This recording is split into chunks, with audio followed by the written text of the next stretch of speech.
तो चलिए स्वागत है दोस्तों आप सभी लोगों का एक और नए वीडियो लेक्चर में। दोस्तों इस वीडियो में मैं आपको बताऊंगा कि रिपोर्टेड स्पीच को कैसे चेंज करते हैं। रिपोर्टिंग वर्ब को तो आपको सिंपल पता है कि 3 प्रकार से हम चेंज करते हैं। और वो भी देखिए एक बात मैं बताना चाहूँगा, जो रूल अभी तक मैंने आपको रिपोर्टिंग वर्ब को चेंज करने का बताया था वो सिर्फ तभी अप्लाई होगा जब हमें जो आपकी टेंस होगा, टेंस, ठीक है, वो तो आपका पास्ट में होगा तभी बदलोगे। ये बात तो आपको बताऊंगा मैं आगे, ठीक है। दूसरी बात क्या है कि जो आपका सेंटेंस होता है वो असर्टिव का होगा, तभी ये अप्लाई होगा कि हम सैड को टोल्ड कर देंगे, ठीक है, वरना हम नहीं करते हैं। और बाकी जो चेंजेस बताए थे वो तभी होंगे जब आपका असर्टिव सेंटेंस होगा, ठीक है, वरना तो फिर तो आपको बताऊंगा मैं आगे कौन कौन सी वर्ब यूज़ की जाती हैं, लेकिन साथ ही साथ मैं बताता रहूँगा। तो चलिए अब हम बात करते हैं जो उसके बाद में जो कॉमा, इन्वर्टेड कॉमा के अंदर जो हमारी थिंग रखी हुई होती है, जिसे हम रिपोर्टेड स्पीच बोलते हैं, ठीक है। तो वो हम उसे किस प्रकार से चेंजेस करते हैं, मतलब डायरेक्ट नरेशन में हमको जो स्पीच दे रखी है उसको हम कैसे करके बदलते हैं। तो उसको बदलने के लिए देखिए काफ़ी सारी चीज़ें होती हैं। मैं अगर आपको एक कॉमनली सेंटेंस लेकर दिखाऊं, यहाँ पे ज़रा ध्यान से देखिएगा। ये देखिए, ये है आपके सामने, ये क्या है, ही सेड टू मी। यहाँ पे सेड तो आपकी रिपोर्टिंग वर्ब हो गई, ठीक है, सेड आपकी क्या होगी, रिपोर्टिंग वर्ब हो गई। ये तो आपने देख लिया इतना, ठीक है। अब कॉमा, इन्वर्टेड कॉमा के अंदर इसमें एक वाक्य लिख रखा है आपके लिए। कॉमा, इन्वर्टेड कॉमा के अंदर क्या लिख रखा है, एक वाक्य लिख रखा है। इसको जरा ध्यान से देखो, इसमें क्या क्या चीज़ें दे रखी हैं। I am going to school, यानी कि सब्जेक्ट है, हेल्पिंग वर्ब है, मेन वर्ब है और ऑब्जेक्ट है, ठीक है। इतनी चीज़ें इसमें दे रखी हैं। तो अब हम इसमें क्या क्या चेंज कर सकते हैं, तो ध्यान देना, ये एक प्रोनाउन है और जो कि नाउन के स्थान पे यूज़ किया जाता है। बहुत ही छोटी बात अब पता होगी, ये हेल्पिंग वर्ब है। तो एक तो ये चेंज बन गया, ठीक है, एक ये चेंज बन गया। और ये चेंज होगी तब जब हमारा टेंस बदलेगा। टेंस नहीं बदल रहा है तो बात अलग है, ठीक है, लेकिन ये भी बदलेगी, ठीक है। 3 चीज़ें हो गई, बस ऑब्जेक्ट सेम रहता है, ऑब्जेक्ट में कोई चेंज नहीं होता है, ठीक है। अब आप बोलोगे यहाँ पे भी गोइंग है, यहाँ पे भी गोइंग है। अरे भाई टेंस तो बदल गया ना। अगर यहाँ पे प्रेजेंट पास्ट इंडेफिनिट होता तो ये क्या हो जाता है यार, सीधी बात है, हम क्या करते, पास्ट परफेक्ट में बदलते, तो ये हैड गोइंग की जगह कुछ भी और भी ए टू जेड जो भी है चेंजेस आते। तो वो चेंजेस मैं बाद में गिनाऊंगा, पहले मैं ये बताना चाह रहा हूँ कि क्या क्या चेंजेस हो सकते हैं। तो ध्यान देना, एक तो हमें ये प्रोनाउंस बदलने पड़ते हैं, प्रोनाउन बदलने के नियम, ठीक है।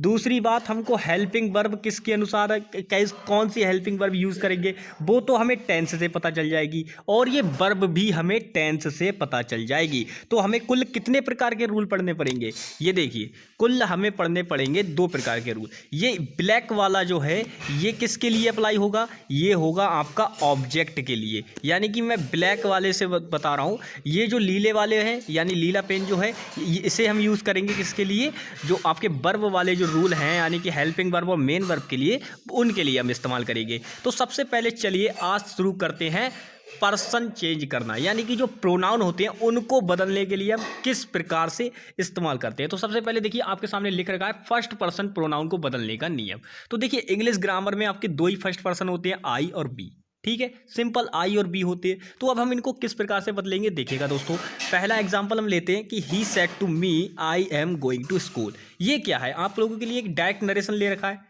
एक डायरेक्ट नरेशन है नॉर्मली, और कुछ नहीं है। अब इसको चेंज करो। मैंने आपको बोला था जब सैड वर्ब के साथ कोई टूल करके कोई भी ऑब्जेक्ट लग रखा होगा तब हम इसको क्या कर देते हैं, टोल्ड कर लेते हैं। अब जब टोल्ड कर दिया तो रिपोर्टिंग वर्ब हमारी किस में है, पास्ट में है। पास्ट में है तो रिपोर्टेड स्पीच का टेंस बदलेगा। बताओ भाई, ये बात तो बहुत छोटी है, रट्टा मार वाली चीज़ें पता होगी, ठीक है। तो ही टोल्ड मी डैट, ये डैट कंजंक्शन का यूज़ होगा, ये बात आपको पता होनी चाहिए। ये भी मैं बताऊंगा क्योंकि मैं अभी मैं जिन चीज़ों पर फोकस नहीं करा रहा हूँ उन पे मत कीजिएगा। ये मैं वर्ब चेंज करना बताया इसलिए मैंने इस पे फोकस कराया, ये डैट कंजंक्शन पे अभी फोकस मत करो क्योंकि इसे मैंने बताया ही नहीं है, ठीक है। तो आगे बढ़ते हैं, आगे बढ़ेंगे तो ये जरा ध्यान से देखो, ये क्या है, ये है आपका आई, ठीक है। अब आई है, आई चेंज इक्वल टू होगा किसके अनुसार, आपका ही के अनुसार होगा। तो ये क्या हो जाएगा, ही हो जाएगा। यहाँ पे क्या हो जाएगा, ही हो जाएगा, ठीक है दोस्तों, ही हो जाएगा यहाँ पे। यानी कि एक बात बताओ, आई है, यहाँ पे ये रूल पढ़े हो ना, ये वाला 123/सन, ये रटा हुआ तो सबको रहता है लेकिन इसको इस्तेमाल करने में समझते हो, ठीक है। इस्तेमाल करना भी इसका आना चाहिए, यानी कि अगर आपके पास पावर है तो पावर को इस्तेमाल करना भी आना चाहिए। तो चलिए अब हम करते हैं अपनी पावर को इस्तेमाल। कैसे करेंगे वो मैं बताता हूँ, आइए। तो मैंने आपको बताया कि फर्स्ट पर्सन, अब ये देखिए आई हमारा फर्स्ट पर्सन है, और फर्स्ट पर्सन रूल के अकॉर्डिंग किससे होगा, एस लिखा हुआ था एक के नीचे, यानी कि सब्जेक्ट के अनुसार। मैं यहाँ पे लिख देता हूँ 1 2 3 SON, यही तो था, यही तो था। चलिए आगे देखिएगा दोस्तों, अब इसको देखिए चेंज कैसे करना है। मैंने बोला first person IB, S for subject होता है, O फॉर ऑब्जेक्ट होता है, और no for N for not change होता है। ये बातें छोटी छोटी पता होंगी। अब चलिए आगे बढ़ते हैं। आगे बढ़ने के साथ साथ मैं बताऊंगा कि ये आई है, अब आई बताओ ही के साथ में चेंज हो जाएगा, तो ये क्या हो जाएगा, यहाँ पे ही हो जाएगा। अब देखो, अब इसमें आपको क्या करना है, इसमें टेंस पहचानना है, लेकिन टेंस पहचानना मैंने नहीं बताया, मैं जितना चेंज बता रहा हूँ बस उतना। ये क्या हो गया, इसके साथ यहाँ पे आया ही हो गया, बाकी सेंटेंस बदल गया बस, ठीक है। इतनी बात समझ लो, आगे का मैं अभी नहीं बताऊंगा। ये मैं इतना इसलिए नहीं बता रहा हूँ क्योंकि ये मैंने आपको बताया ही नहीं है अभी इसका कुछ, ठीक है। केवल मैं पर्सन चेंज करना बताऊँगा बस, और कुछ नहीं बताऊँगा अभी।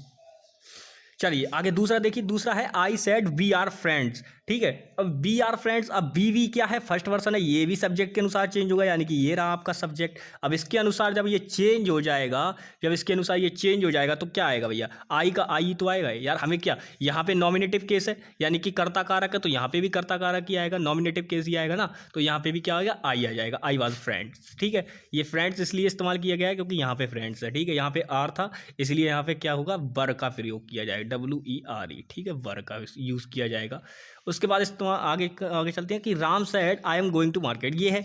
अब देखिए यहाँ पे फिर आई है, ठीक है। अब आई है तो यहाँ पे क्या है, राम, ठीक है। तो यहाँ पे ऑलरेडी हम यहाँ पे इस्तेमाल कर चुके हैं, तो एक चाहे भले ही कॉम्प्लेक्स सेंटेंस हो चाहे कंपाउंड सेंटेंस हो, हम दो नाउन को एक साथ इस्तेमाल नहीं कर सकते, हमें नाउन क्लाउज का इस्तेमाल करना पड़ेगा। तो नाउन क्लाउज मैंने यहाँ पे ये रख दिया है, ठीक है, क्योंकि relative pronoun it just a noun clause, ठीक है। जो रिलेटिव प्रोनाउंस होते हैं वो क्या होते हैं, नाउन क्लाउज होते हैं, तो इसलिए मैंने यहाँ पे इस्तेमाल कर लिया है, आप भी कर सकते हैं, ठीक है। उसके बाद हम बात करते हैं कि they said we are eating food. अब ये है, इसमें देखो क्या करना है, दे है, अब देखो बी है, बी आपका क्या है, फर्स्ट पर्सन प्रोनाउन है, यानी कि ये सब्जेक्ट के अनुसार चेंज होगा, तो ये दे का क्या आ जाएगा यहाँ पे भैया, सब्जेक्टिव केस। अब ये भी तो सब्जेक्टिव केस ही है, दे, तो ये यहाँ पे क्या आ जाएगा, दे का दे आ जाएगा यहाँ पे, और कुछ नहीं होने वाला, ठीक है। और ये तो आगे का चेंज मैं आपको जब बताऊंगा तब, ठीक है। चलिए सेकंड पर्सन प्रोनाउन इकलौता होता है, क्या होता है वो आपका यू होता है, सेकंड पर्सन प्रोनाउन, ठीक है। जैसे he said to me you are a good boy,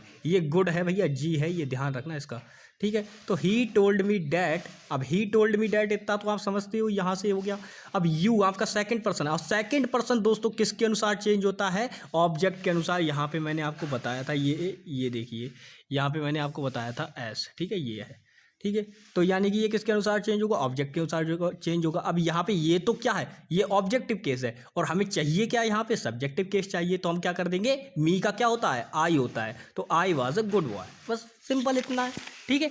अब थर्ड पर्सन को चेंज करना समझते हैं, देखिए ध्यान से, थर्ड पर्सन को किस प्रकार से चेंज करना होता है। तो दोस्तों थर्ड पर्सन आपके होते हैं ही, सी, इट, दे, नेम, ठीक है। ये होते हैं जो कि नॉट चेंज रहते हैं, मतलब कोई बदलाव नहीं किया जाता है इनमें। जैसे मान लीजिए he said he is a good boy, अब ना तो भैया इन्हें हम सब्जेक्ट के अनुसार चेंज करते हैं, ना ऑब्जेक्ट के अनुसार चेंज करते हैं, तो ये जहाँ भी होंगे, अब ही है, इसको किसी के अनुसार चेंज नहीं किया जा सकता, तो ही का ही रहेगा, ठीक है, दे का दे रहेगा, और राम का राम रहेगा, ठीक है, और कृष्णा का कृष्णा रहेगा। देखिए कहीं पे भी कोई चेंज नहीं किया है, ऑल वाक्यों में कहीं पे भी कोई चेंज नहीं किया है, बाकी जो रूल अप्लाई होते हैं वो किए गए हैं, ठीक है। यानी कि आपको बस ऐसे याद रखना है कि जो थर्ड पर्सन होते हैं वो हमेशा नॉट चेंज रहते हैं, उनमें कोई बदलाव नहीं किया जाता है, ठीक है। बस इतनी बात आपको याद रखनी है। उसके बाद आपको सेकंड पर्सन को चेंज करना मैंने बहुत अच्छी तरीके से बताया, फर्स्ट पर्सन को, और बाकी के रूल्स हम आगे देखेंगे। आगे हम करेंगे टेंस संबंधी परिवर्तन, ठीक है, वो हम देखेंगे, ठीक है दोस्तों। चलिए मिलेंगे नेक्स्ट वीडियो में, तब तक के लिए bye bye, take care and जय हिंद।